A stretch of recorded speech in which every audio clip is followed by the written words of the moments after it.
Hello, আসসালামু আলাইকুম। আজকে আমি তৈরি করে দেখাবো সুস্বাদু আমের আচার। এজন্য প্রথমে আমরা একটা প্যানের মধ্যে একটু তেল নিয়ে নিচ্ছি। আরেকটা প্যানের মধ্যে আমরা নিয়ে নেব পাঁচফোড়ন এবং এটাকে ভেজে নেব। তারপর পাঁচফোড়নটা নামিয়ে এখানে আমি কিছু শুকনো মরিচ ভেজে নিচ্ছি।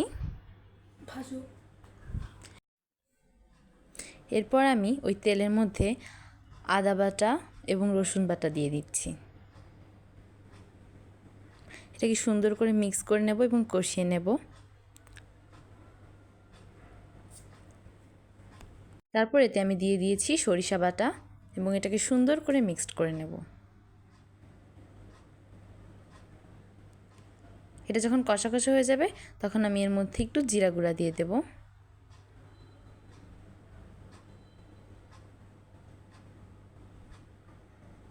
এটাকে সুন্দর করে মিক্সড করে নিতে হবে। হালকা নাড়াচাড়া হয়ে গেলে এর মধ্যে আমি ভেজে রাখা শুকনো মরিচগুলোকে দিয়ে দেব এবং আর একটু নেড়ে চেড়ে নেব।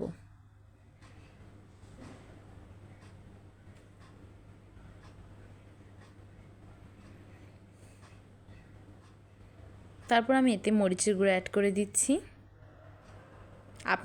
আপনাদের স্বাদ মতো মরিচের গুঁড়া দেবেন।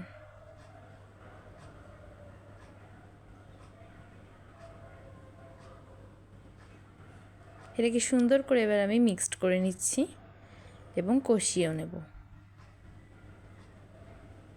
চুলার আঁচটা একটু কমিয়ে নিচ্ছি এ পর্যায়ে।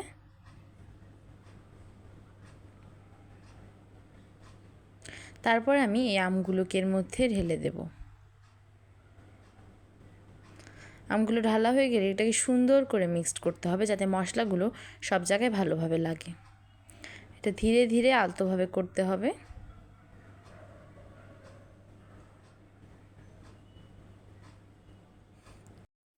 যেহেতু আমি তেলের আচার তৈরি করছি তাই আমি আরেকটু বেশি করে তেল দিয়ে দিচ্ছি।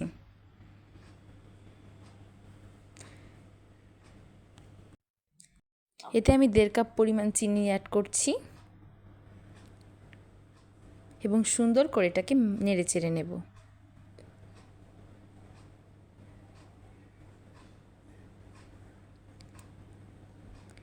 এটা যখন প্রায় পুরোপুরি মিক্সড হয়ে যাবে তখন আমি আরেকটু নেড়ে চেড়ে নিচ্ছি এবং এর মধ্যে আগে থেকে ভেজে রাখা পাঁচফোড়ন অ্যাড করে দিচ্ছি।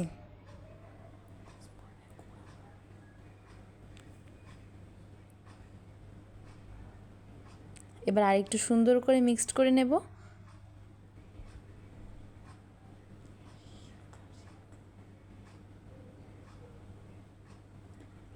এরপর আমি এতে সিরকা অ্যাড করে দিচ্ছি। আমার আচারটা কিন্তু তৈরি হয়ে গেছে তাই আমি একদম শেষ পর্যায়ে এসে সিরকাটা অ্যাড করেছি। আপনারা চেষ্টা করবেন সবার শেষে সিরকাটা অ্যাড করার জন্য। এরপর আমি আরেকটু নেড়ে চেড়ে নেব। তৈরি হয়ে গেল।